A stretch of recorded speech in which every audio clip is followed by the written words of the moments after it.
नमस्कार दोस्तों, वेलकम है आपका अपने यूट्यूब चैनल पर मैथ्स विद दीपक पांचाल। आज मैं आपको यहाँ जो अभी फ़िलहाल बताने वाला हूँ, वो हम समझेंगे रेशियो एंड प्रोपोर्शन। आज से हम स्टार्ट कर रहे हैं चैप्टर कौन सा? Ratio and proportion. सबसे पहले हम ये देखेंगे रेशियो एंड प्रोपोर्शन में जो बेसिक चीज़ें हैं, बेसिक चीज़ें मेरा कहने का मतलब ये है कि सबसे पहले हमारा काम ये रहेगा कि हम बेसिक पर समझने की कोशिश करेंगे कि जो हमारा बेसिक है वो किस तरीके का है। मतलब हमें जो रेशियो एंड प्रोपोर्शनल के बेसिक्स है, पहले उन पे काम करना होगा कि किस तरीके से काम करते हैं। तो उसी में सबसे पहले हम एक क्वेश्चन को से स्टार्ट करते हैं। जैसे कि मान लीजिए हमें क्वेश्चन दिया गया है कि A/B हमें दिया गया है 2/3 और हमसे उसने कहा है कि B/C जो है वो है 3/4 और हमसे वो क्वेश्चन में ये पूछ रहा है कि भाई आप ये बताओ कि अगर मैं A के साथ मतलब अगर मैं A/B/C जानना चाहूँ तो कितना होगा। तो मेरी बात ध्यान से समझना कि जो चीज़ या जो कंपोनेंट दोनों में कॉमन है, जैसे यहाँ पर कॉमन क्या है B, इस वाले रेशियो में कॉमन क्या है B, तो B की वैल्यू दोनों जगह बराबर होनी चाहिए। बस ये बात याद रखो, B की वैल्यू दोनों जगह बराबर होनी चाहिए। अच्छा, यहाँ पर B की वैल्यू कितनी है? अगर इस वाले हिस्से में देखें तो इस वाले भी हिस्से में B की वैल्यू कितनी है? तो इस वाले हिस्से में B की वैल्यू 3 है। इसमें कितनी है? 3 है। जब दोनों जगह बराबर है तो आप जिसकी वैल्यू जो है वो लिखो। जैसे A की वैल्यू यहाँ पर क्या है? A की वैल्यू यहाँ पर क्या है? A की वैल्यू यहाँ पर 2 है। तो A के लिए मैं क्या लिखूंगा? सबसे पहले A के लिए लिखूंगा मैं 2। बी की वैल्यू अभी हमने क्या देखी? 3। बी की वैल्यू 3 देखी और सी की वैल्यू हमें क्या दी गई है यहाँ पर? 4। तो मैंने डायरेक्ट इसके लिए 4 लिख दिया। तो हमारा रेशियो बन गया 2/3/4। बताइए इतनी बात समझ पा रहे हैं क्या? अब देखिए हमें ये नया क्वेश्चन दिया गया है। इस क्वेश्चन पे एक बार हम समझने की कोशिश करते हैं कि क्या कहा गया है। जैसे पहला क्वेश्चन हमें ये दिया गया है, ये रहा पहला क्वेश्चन, है ना? देखो ध्यान से, हमें पहला क्वेश्चन ये दिया गया है, ये रहा पहला क्वेश्चन। पहले क्वेश्चन में इसने क्या कहा? इसने कहा कि A/B जो है वो कितना है? वो है 3/4 और B/C कितना है? B/C दिया है हमें 5/6। फिर साथ ही साथ उसने क्या कहा है? C/D हमें कितना दिया गया है? वो दिया गया है 2/3। हमसे वो क्या कह रहा है? वो जानना चाह रहा है कि A/B रेशियो A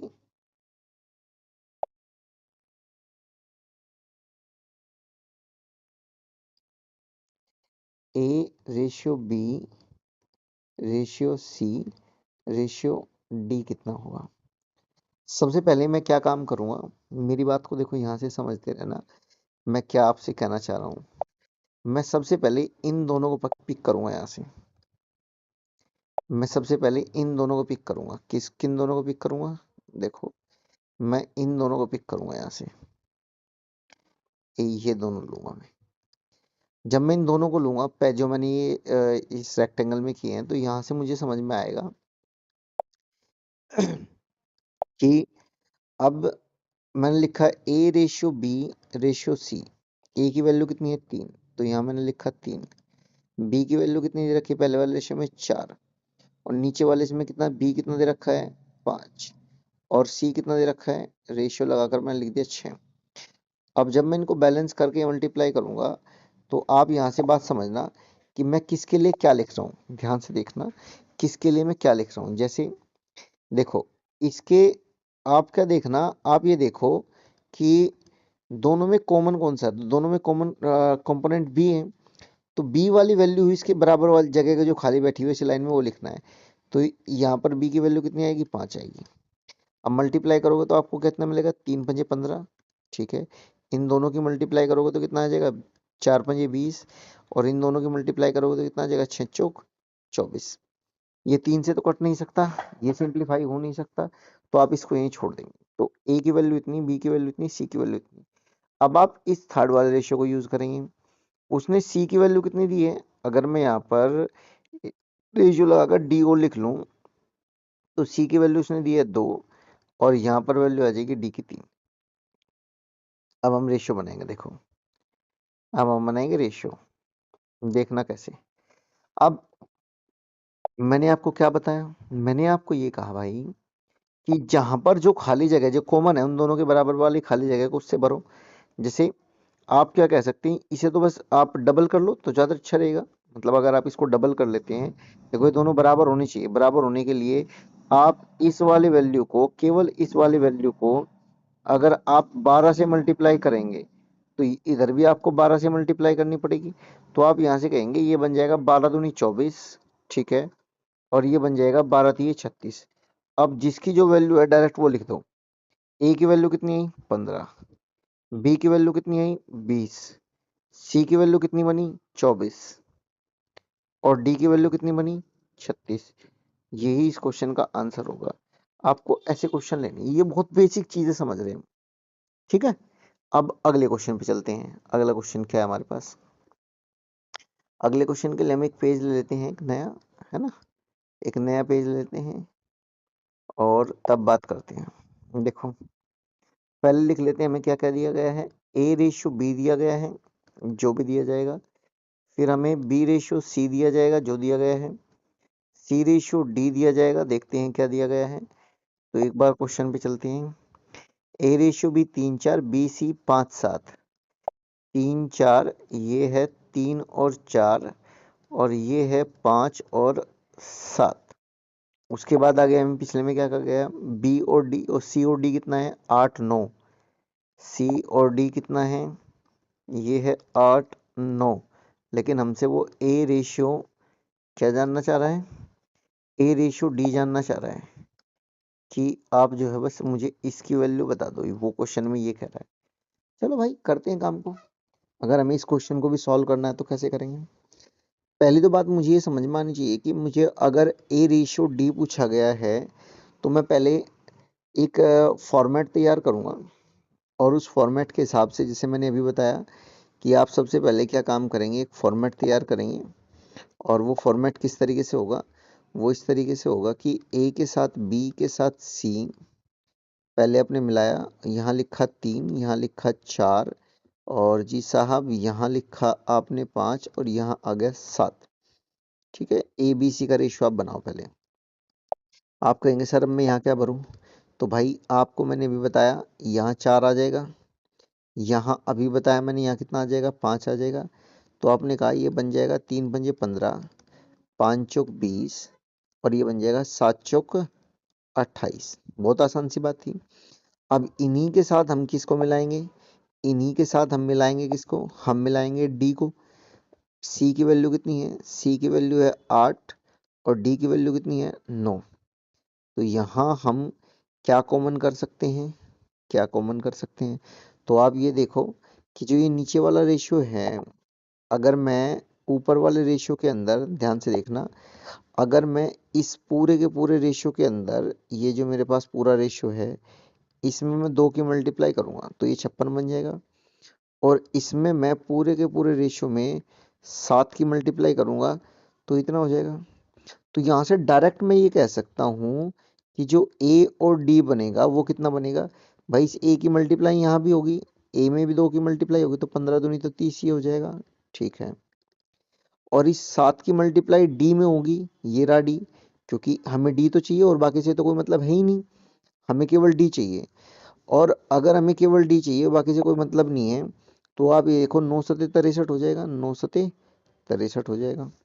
अब ये तो भाई सिंप्लीफाई हो सकता है, अगर सिंप्लीफाई हो सकता है तो भाई सिंप्लीफाई करो, फिर एक बार करते क्यों नहीं, करो सिंप्लीफाई। अगर हो सकता है तो आप कहेंगे सर कर देंगे सर सिंप्लीफाई। इसको आपने 3 से काट लिया, 3 से काटने के बाद ये 10 आ गया और 3 से काटने के बाद ये आ गया 21। तो 10 रेशियो 21 इस क्वेश्चन का आंसर हो जाएगा, जो कि हमें मिल गया। ठीक है, चलिए अब हम एक नई बात की ओर चलते हैं, नई अप्रोच पर बात समझते हैं कि मैं क्या कहना चाह रहा हूँ। नई बात, अगर हमें भाई बराबर वाले क्वेश्चन दिए गए हों, अगर हमें क्वेश्चन कभी भी दिए जाए बराबर वाले, ठीक है, बराबर वाले क्वेश्चन दिए जाए, बराबर वाले क्वेश्चंस, बात समझना कैसे क्वेश्चंस होंगे भाई, बहुत इंपॉर्टेंट सेशन समझाने जा रहा हूँ। वीडियो को जरूर देखते रहना है, एंड तक तो बने रहना है वीडियो में। आपको सारी बात बेसिक सारे क्लियर हो जाएंगे यहीं पर ही। अब मैं क्या कहना चाह रहा हूँ, मैं कहना ये चाह रहा हूँ, एक बार थोड़ा सा इसके जरा हम कम कर लेते हैं, 5 तक कर लेते हैं। चलो थिकनेस को भी, चल थिकनेस रहने दीजिए। अब देखो मान लो हमें क्वेश्चन में दिया गया है टू ए बराबर हमें कहा गया है 3b बराबर हमें कहा गया 4c, ये क्वेश्चन कहा गया है। और मेरे से क्वेश्चन के अंदर यही पूछा गया है कि a ratio b ratio c कितना बनेगा, मेरे से क्वेश्चन में ये पूछा गया है और मैं इसका आंसर जानना चाह रहा हूँ। तो आपको मैं बताऊं क्या करना होगा। पहले तो एक तरीका हमारे पास ये है कि इनका एलसीएम ले लो, इसका, इसका और इसका, 2 3 4 का एलसीएम ले लो। जब 2 3 4 का एलसीएम लोगे तो एलसीएम कितना बनेगा इसका, तो आप कहेंगे इसका एलसीएम बन जाएगा 12। बस अगर आप एलसीएम से करते हैं तो इतना ही क्वेश्चन था और आपको मिल जाता क्या। अब आप क्या काम करो, आप मेरे कहने पर ये काम करो, हर एक टर्म से 12 को डिवाइड करते चल जाओ। मतलब अगर मुझे a की वैल्यू चाहिए तो मैं क्या करूँगा, मैं इस 12 को a के साथ कितना था 2, 2 से डिवाइड कर दूंगा और 2 से डिवाइड करने के बाद कितना बनेगा 6, और बस ये आ गया 6। ठीक है। उसी प्रकार b की अगर मुझे वैल्यू चाहिए तो मैं इस एलसीएम को जो कि 12 है, इसको b के साथ क्या लिखा था 3, 3 से डिवाइड कर दूंगा तो मुझे क्या मिलेगा 4, तो मैं यहाँ 4 लिख दूंगा। उसी तरीके से जब मैं 4 से इसको डिवाइड करूंगा तो यहाँ 3 आ जाएगा और मैं कहूंगा आपको कि यही तो इस क्वेश्चन का आंसर था। बताओ, यही तो इस क्वेश्चन का आंसर था। कुछ था क्या क्वेश्चन में, तो आप कहेंगे कुछ भी नहीं था जी। ये लो भाई, ये इस क्वेश्चन का आंसर था, आप लोगों ने इसका आंसर निकाल दिया, बात खत्म। ये लो आंसर। ठीक है। अब आप कह रहे हैं जी मैं तो इस तरीके से नहीं कर रहा, मैं आपसे कह रहा हूँ भाई इस तरीके से नहीं कर रहे, तो आ जाओ दूसरे तरीके से कर लो। तो आपने एक लाइन खींच लिया, चलो, तो हमने कहा खींच लो लाइन भाई, क्योंकि लाइन खींचोगे बाउंड्री बनाओगे तभी तो बात होगी। बना ली बाउंड्री, अगले को बात पर आओ।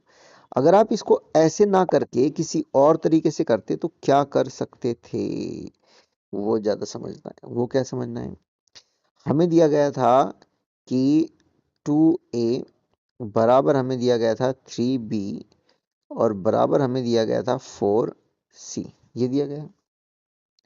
इसमें आपको अब करना क्या है, आप यहां से ये करेंगे काम को कि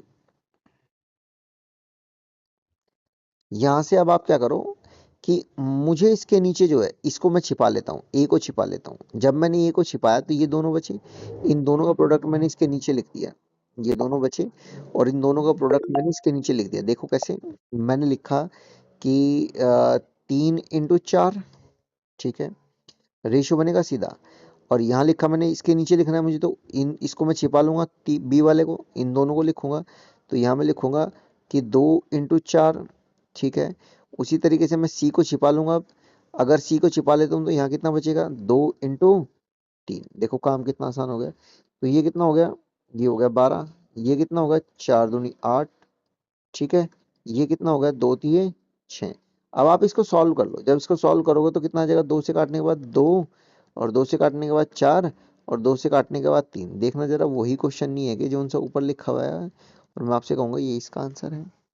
एक आपको ये बात समझनी थी, ठीक है, उम्मीद है ये भी बात समझ गए। चलो नई बात समझाता हूँ, नए पैटर्न पे बात करते हैं, मतलब नई बात समझते हैं। आज की इस वीडियो में बेसिक्स पर ही काम करेंगे पहले, उसके बाद हम चलेंगे नई बात पर।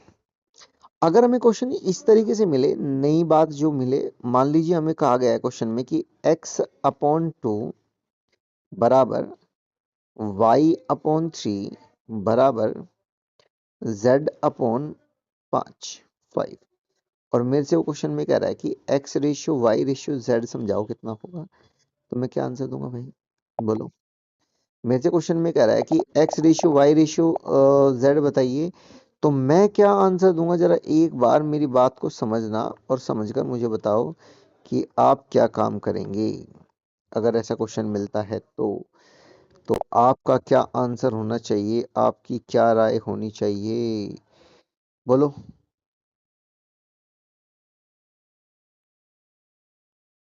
यहां से आ जाओ।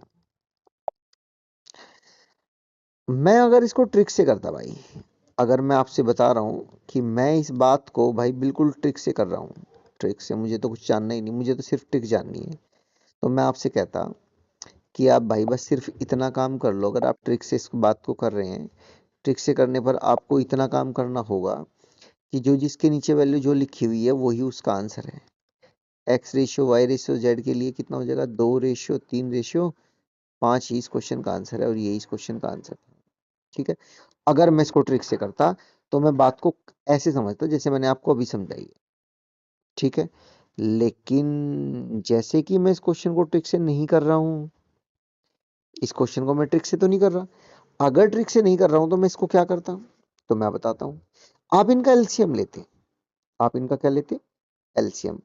तो एलसीएम में 2, 3 और 5, इनका एलसीएम क्या बनेगा, तीनों के तीनों प्राइम नंबर है तो मल्टीप्लाई करनी पड़ेगी, 30 बनेगा।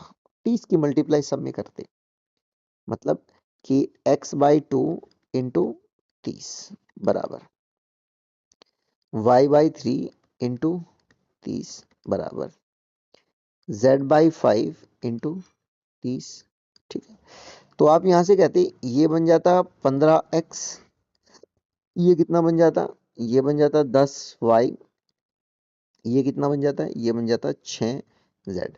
ये सॉल्व किया जा सकता है क्या, नहीं किया जा सकता। अब आप इससे पिछले वाला मेथड लगाते, देखो इससे पिछले वाले क्वेश्चन में हमने क्या किया है, जब ऐसे बराबर वाली बात थी तभी तो हमने इसे लगाया था। तो आप अब यहाँ पर ये लगा सकते थे जो मेथड अभी मैंने आपको समझाया, इससे पहले वो लगाते। तो अगर वो लगाते तो फिर वैल्यू क्या बनती, बिल्कुल वो भी बात जानना जरूरी है। फिर हमारी वैल्यू बनती, आप यहाँ से कहते कि इन दोनों का 10 और 6 यहाँ आ जाता, तो यहाँ लिखते आप 10:6 रेशियो, यहाँ कितना लिखते, यहाँ लिखते 15:6 रेशियो, यहाँ कितना लिखते, यहाँ लिखते 15:10। ये आता है बात। सॉल्व अगर करें तो मुझे ऐसा लग रहा है कि सब में से 6 कट जाएगा भाई। देखो 6 यहाँ से काट दिया, 6 यहाँ से काट दिया, हमने 2 ले लिया तो 5 बचा, और हमने 3 ले लिया तो 5 बचा। अब 5 से सब कट जाएंगे, 5 से अगर काटते हैं तो 5 एकन 5, 5 तिये 15, और भाई 5 दूनी 10। तो इधर कितना बचेगा, यहाँ बचेगा 2, यहाँ बचेगा 3, और यहाँ बचेगा मात्र 5। और एक बार ऊपर हल्की सी नजर डाल लो, जरा देखना मैंने ऊपर यही नहीं लिखवाया है क्या कि आंसर ये होगा। बताओ, समझ के बताओ बात को कि मैं जो लिखवा रहा हूँ आपको ये बात समझ में आ गई क्या। ठीक है भाई, अगर समझ में आ रही है ना तो मैं आपसे ये कह रहा हूँ कि थैंक्स, और दिल से लाइक करें, साथ ही साथ चैनल को शेयर करें, और भाई एक हल्की सी रिक्वेस्ट है कि सब्सक्राइब ज़रूर कर लें, ताकि आपको नई वीडियोस की नोटिफिकेशन मिलती रहे और आप चीज़ें समझते रहें। आज की बातों को अब इतना ही रखेंगे, अगले सेशन में फिर इससे आगे टाइप वाइज बात करेंगे। आज के लिए विराम देते हैं बात को। धन्यवाद दोस्तों, जय हिंद।